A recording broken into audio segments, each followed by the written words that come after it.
नमस्कार मित्रांनो, मी सुमित सनस आपल्या युट्यूब चॅनलवरती तुमचं पुन्हा एकदा स्वागत आहे। तर आपली आजची रेसिपी असणार आहे होममेड पीनट बटर। तर होममेड पीनट बटर कसं बनतं हे जाणून घेण्याआधी आपण हे जाणून घेऊया की आपण जे घरगुती पीनट बटर बनवतो आणि बाजारातून विकत आणलेलं पीनट बटर असतं यामध्ये काय फरक असतो किंवा कोणत्या कोणत्या गोष्टी वापरतात।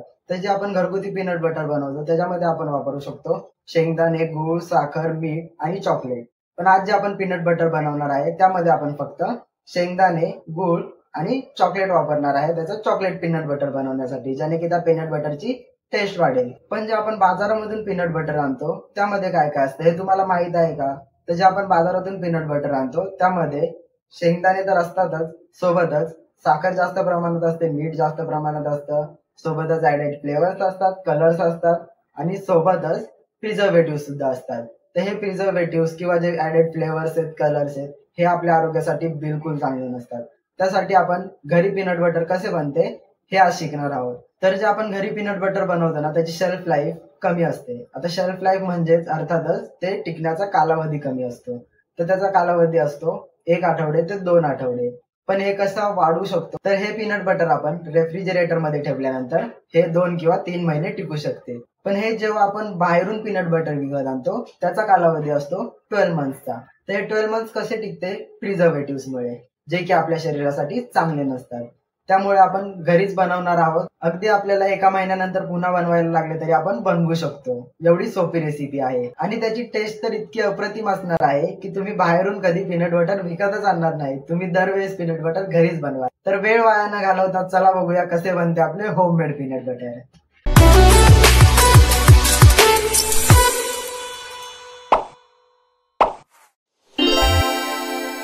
तर पीनट बटर बनवण्यासाठी लागणारी सगळ्यात महत्त्वाची गोष्ट म्हणजे हे शेंगदाणे।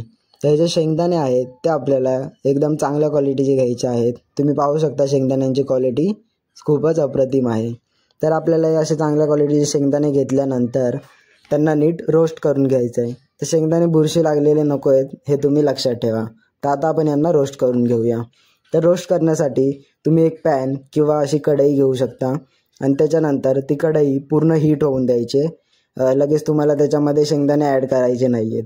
तर आपल्या गॅसचा फ्लेम एकदम हाय आहे। तर आता या कढईला आपण चांगले गरम होऊ देऊया आणि त्यानंतरच आपण याच्यामध्ये शेंगदाणे ॲड करणार आहोत। तर ही कढई आता गरम झालेली आहे। तर आपण याच्यामध्ये आता शेंगदाणे ॲड करून घेऊया। तर लक्षात ठेवा सगळे शेंगदाणे आपल्याला एकदाच ॲड करायचे आहेत, जेणेकरून आपले शेंगदाणे चांगले परतले जातील आणि सगळे शेंगदाणे एकसारखे भाजले जातील। जर तुमच्याकडे जास्त क्वांटिटीमध्ये शेंगदाणे असतील आणि तुमचा टोप किंवा पॅन जो आहे तो छोटा असेल तर तुम्ही थोडे थोडे करून शेंगदाणे भाजू शकता। तर यांना आता आपण एकदम नीट असं भाजून घेऊया। तर लक्षात ठेवा यांना असं कच्चं ठेवायचं नाही आहे किंवा नॉर्मल काळपट रंग आला तर लगेच साईडला काढायचे नाही आहेत। आपल्याला यांना नीट प्रॉपर असे भाजून घ्यायचं आहे। तुम्हाला आता व्हिडिओमध्ये पुढे दिसेलच की मी कशा प्रकारे शेंगदाणे भाजतोय ते।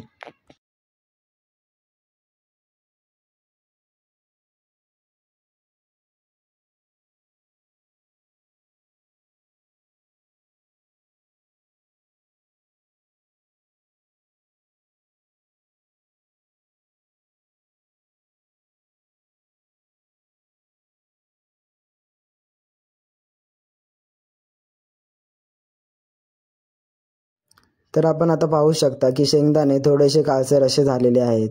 तर यांना आपण एकदा नीट चेक करून घेऊया की हे प्रॉपर भाजले गेलेले आहेत की नाही। तर हे थोडेसे कच्चे वाटत आहेत, त्यामुळे आपण यांना पुन्हा एकदा नीट भाजून घेऊया। तर काही वेळाने मी म्हणले की आता आपले शेंगदाणे भाजलेत की नाही चेक करूया आणि व्हिडिओ चालू आहे तर जरा शायनिंग पण मारूया। त्याच नादात मी जास्त शेंगदाणे हातात घेतले आणि त्यांना चोळायला लागलो तर माझ्या हाताला चटका बसला। जसा मला चटका बसला तसे मी सगळे शेंगदाणे खाली फेकून दिले आणि पुन्हा बोलला आता गपचूपमध्ये आपण यांना नीट भाजून घेऊया, कारण की अजून भाजलेले नव्हते। तर तुम्ही कधी असं ट्राय करू नका, शायनिंग मारायच्या नादात हाताला चटका लावून घ्याल। तर आपले शेंगदाणे आता भाजलेले आहेत माझ्या मते। तर या शेंगदाण्यांना आपण एका प्लेटमध्ये किंवा परातीमध्ये तुम्ही काढू शकता। तर यांना आता पटकन आपण काढून घेऊया। तर तुम्ही पाहू शकता शेंगदाणे आपले मस्तपैकी थोडे काळसर आणि थोडेसे तांबडे आहेत। त्यांना आता नीट एका प्लेटमध्ये मी काढून घेतोय। तर हे जे भाजलेले शेंगदाणे आहेत ते आपण थोड्या वेळासाठी बाजूला ठेवूया आणि तोपर्यंत गूळ कापून घेऊया। तर तुम्ही पाहू शकता गूळ मी कशा प्रकारे कापत आहे. तुम्हाला सुद्धा असंच सेम एका बाउलमध्ये किंवा प्लेटमध्ये गूळ कापून घ्यायचं आहे. तर जरा जपून गूळ कापा, नाहीतर तुमचं बोट कापून त्याच्यामध्ये रक्त सांडेल. तर आता आपला गूळ कापून झालेला आहे. आता आपल्याला लागणारी जी गोष्ट आहे ती म्हणजे चॉकलेट. तर चॉकलेट तुम्ही कोणत्याही कंपनीचं घेऊ शकता. मी इथे डेअरी मिल्कचं चॉकलेट घेतलं आहे आणि तुम्ही याच्यामध्ये कोको पावडरसुद्धा वापरू शकता. तर आपलं आता चॉकलेट तोडातोडीचं काम झालेलं आहे आणि तुम्ही पाहू शकता मी किती सुंदर प्रकारे चॉकलेट तोडलेलं आहे.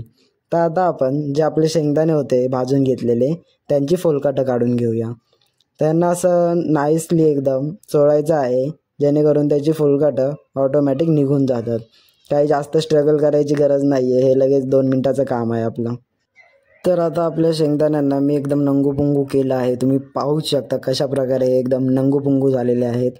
तर आपल्या शेंगदाण्यांना अशा अवस्थेत पाहून लगेचच इथे गुळाने हजेरी लावली आणि सोबतच कॅडबरीने सुद्धा हजेरी लावली आहे. तर हे तिघे कुठे फरार व्हायच्या आत आपण लवकर मिक्सरचं भांडं काढून घेऊया आणि यांना पिसून टाकूया. तर आपलं मिक्सरचं भांडं एकदम सज्ज झालेलं आहे या शेंगदाण्यांची चटणी करायला, पीनट बटर करायला. तर आता लवकरात लवकर या नंगूपुंगू शेंगदाण्यांना आपण या मिक्सरच्या भांड्यामध्ये काढून घेऊया. सोबतच याचा साथीदार गूळ त्याला आपण याच्यामध्ये ॲड करणार आहोत आणि आता ती वेळ आली आहे जिची आपण आतुरतेने वाट पाहत होतो, या दोघांना मिक्सरमध्ये बारीक करण्याची. तर खूप मजाक मस्ती झाली. असंच जर मी तुम्हाला स्टोरी एक्सप्लेन करत राहिलो तर अर्धा ताससुद्धा कमी पडेल. पटपट आपण हे आपलं पीनट बटर जे आहे ते बनवून घेऊया. तर तुम्ही पाहू शकता फर्स्ट टाईम जेव्हा तुम्ही फिरवाल मिक्सर तेव्हा असं एक कन्सिस्टन्सी होईल त्या पीनट बटरची. तर हे एक आपलं कूट असतो त्या टाईपमध्ये झालेलं आहे. याला स्पॅच्युलाने नीट मिक्स करायचं आणि त्याच्यानंतर पुन्हा आपल्याला झाकण लावून याला फिरवून घ्यायचं आहे. तर मी पुन्हा 2-3 वेळा फिरवून घेतलं आहे. तर तुम्ही याची कन्सिस्टन्सी पाहू शकता की कशी कन्सिस्टन्सी आहे प्रॉपर. थोडी थोडी याला आता त्याचं टेक्स्चर यायला लागलं आहे पीनट बटरचं. तर असंच आपल्याला एकदम अजून कंटिन्यू 2-3 वेळा एक फिरवून घ्यायचं आहे.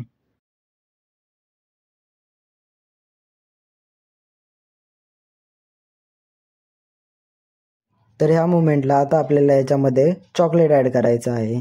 जे चॉकलेट आपण मगाशी साईडला काढून ठेवलेलं ते चॉकलेट याच्यामध्ये आपण आता ॲड करत आहोत. तर तुम्ही आता याचं टेक्स्चर पाहू शकता. याच मुवमेंटला आपल्याला चॉकलेट ॲड करायचं होतं. आता याला नीट आपण मिक्स करून घेऊया, म्हणजे चॉकलेट एकदम वरती नाही राहिलं पाहिजे, नाहीतर ते वरती भांड्याच्या झाकणाला चिटकू शकतं. तर चॉकलेट आपण एकदम आता खाली टाकलेलं आहे. आता याला परत एकदा आपण फिरवून घेऊया. तर डॅन पाहू शकता आपलं पीनट बटर एकदम रेडी झालेलं आहे. याचं एकदम स्मूथ टेक्स्चर वगैरे एकदम प्रॉपर, जे बाजारातलं पीनट बटर असतं ना त्याच्यापेक्षा सुद्धा एकदम भारी दिसत आहे लुक वाईज. थांबा तुम्हाला मी आता एकदम असं प्लेटिंग म्हणजे एक छोट्याशा बाउलमध्ये काढून दाखवतो की आपलं पीनट बटर एक कसं दिसतंय.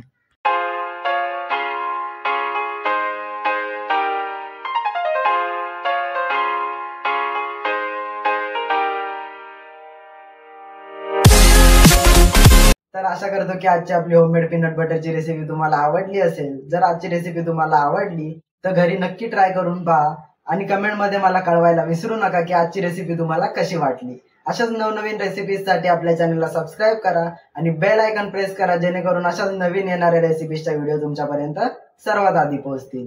तर पुन्हा एकदा भेटूया अशाच एका भन्नाट रेसिपीसह. तोपर्यंत स्वस्थ राहा, आनंदी राहा.